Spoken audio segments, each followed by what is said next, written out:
नमस्कार प्यारे बच्चों, आज हम पढ़ेंगे अभिव्यक्ति माध्यम का दूसरे पाठ का प्रश्न नंबर 5। हमारे देश में मीडिया के तेज़ी से होने वाले विस्तार का कारण स्पष्ट करें। उत्तर देखिए, हमारे देश में मध्यम वर्ग का बहुत तेज़ी से विस्तार हुआ है। यह रेडियो, टेलीविज़न, समाचार पत्र, सैटेलाइट टेलीविज़न, इंटरनेट के रास्ते पर तेज़ी से आगे बढ़ रहा है। क्यों? क्योंकि जो मध्यम वर्ग है वो बहुत ही ज़्यादा टीवी, समाचार पत्र, टेलीविज़न, रेडियो आदि चीज़ों को देखता है। खास बाज़ार भी आम बाज़ार में बदलने लगे हैं उनके कारण, और मीडिया का व्यापारीकरण भी हुआ है। मीडिया मनोरंजन संसार में अंतर कम करता जा रहा है। इस कारण बड़ों से लेकर वो मध्यम वर्ग तक आ चुका है और इसका विस्तार बढ़ता ही जा रहा है।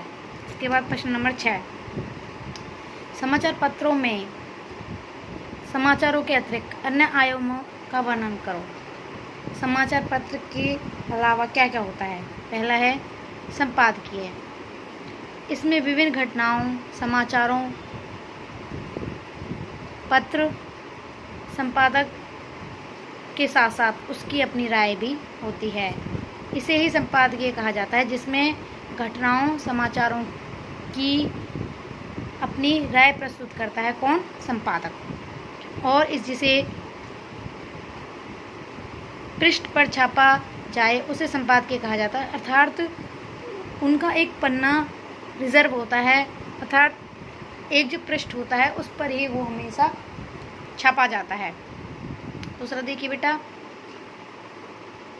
फोटो।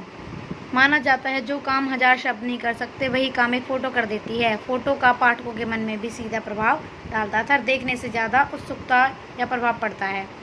इसके बाद कार्टून।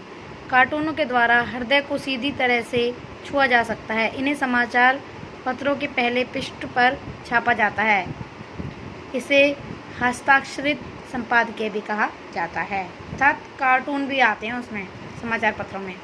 रेखांकन और फोटोग्राफ। बिना शब्दों का प्रयोग संख्यात्मक विवरण को प्रस्तुत कर दिया जाता है। क्रिकेट के स्कोर से लेकर सेंसेक्स आंकड़ों की प्रस्तुति रेखांकन या ग्राफ के जरिए ही होती है।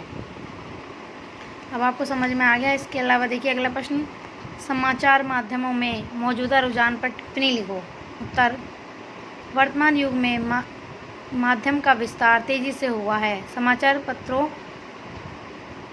में मीडिया आने वाले लोगों की संख्या में भी तेज़ी से बढ़ रही है। अर्थात समझिए क्या बात है कि वर्तमान युग में जो मीडिया के माध्यम हैं, जो इंटरनेट है, टेलीविज़न, रेडियो, सब माध्यम ही हैं जनसंचार के, इनका तेज़ी से विस्तार हुआ है।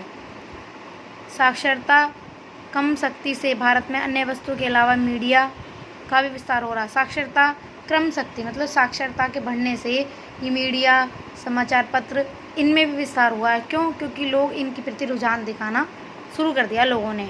रेडियो, टेलीविज़न, समाचार पत्र, सैटेलाइट टेलीविज़न, इंटरनेट आदि अनेक मीडिया के विस्तार का ही रूप हैं। इनका विस्तार होता जा रहा है, तो ये किसका ही रूप है? ये एक तरह से जनसंचार माध्यमों का ही बड़ा रूप है, मतलब विस्तारित रूप है। प्रश्न 8 है, पत्रकारिता की वैसाखियों का वर्णन करें। वैसाखियों का मतलब इसमें क्या क्या होना चाहिए? सच्चाई। पत्रकारिता की विश्वसनीयता इस तथ्य पर आधारित है कि उसमें सच्चाई होनी चाहिए। जो भी उसमें लिखा जाए पत्रकारिता या समाचार पत्र में, वो सच होना चाहिए, झूठ नहीं होना चाहिए उसके अंदर।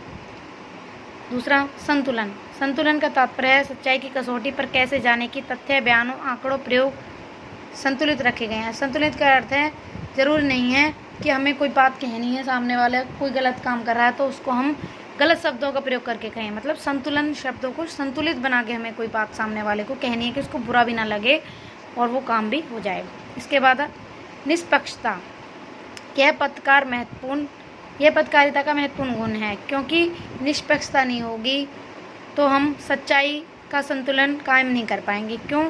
इसलिए पत्रकार को हमेशा निष्पक्ष होकर समाचार लिखना चाहिए। निष्पक्ष का मतलब है जैसे आप, मैं हूँ और सविता मैम है, आप हम दोनों का ही सम्मान और प्यार करते हैं। ये नहीं है कि आप मेरी तरफ ज़्यादा झुकें या मैडम की तरफ नहीं। ये उदाहरण दे रही हूँ केवल मैं, मतलब कोई सा भी उदाहरण ले सकते हो आप।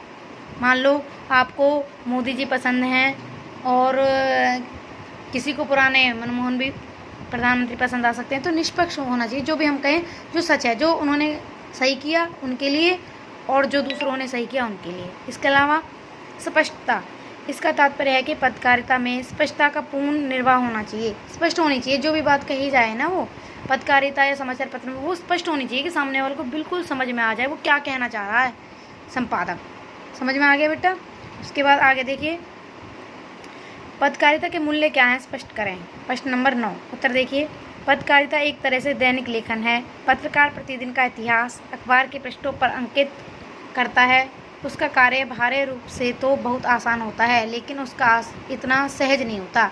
एक पत्रकार पर अनेक प्रकार के दायित्व होते हैं, अर्थात उस पर दबाव भी होता है। अर्थात पत्रकारिता का मूल्य ये होता है कि उसे बाहरी दबाव के अलावा अपने मन और हृदय की बात और सच्चाई को भी लिखना चाहिए।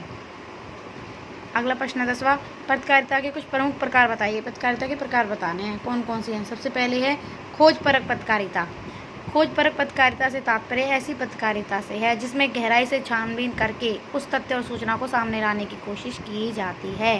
मतलब कोई भी विषय उठाकर उस पर जो छुपी हुई बात है उसको सामने लाना, लोगों के सामने लाना, वो खोजपरक पत्रकारिता में आता है, छुपी हुई बात या सूचना को सामने लाना।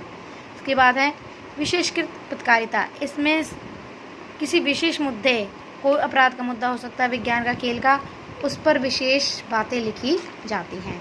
इसके अलावा है वॉचडॉग पत्रकारिता। लोकतंत्र में पत्रकारिता सामान्य मीडिया का प्रमुख दायित्व सरकार के कामकाज पर नज़र रखना होता है। यह वॉचडॉग नाम से ही पता चल रहा है, यह पत्रकारिता सरकार के द्वारा किए गए काम पर निगरानी करती है। इसके बाद एडवोकेसी। कई बार समाचार संगठन किसी विचारधारा या किसी खास मुद्दे को उठाकर आगे बढ़ते हैं। उस विचारधारा मुद्दे के पक्ष में जनमत हासिल करने के लिए बड़े जोरदार अभियान चलाए जाते हैं। इसको ही एडवोकेसी पत्रकारिता कहा जाता है। नए नए मुद्दे उठाकर उस पर विचारधारा लाना। अब ये प्रश्न उत्तर बच्चे आपको याद करने हैं और लिखने भी हैं।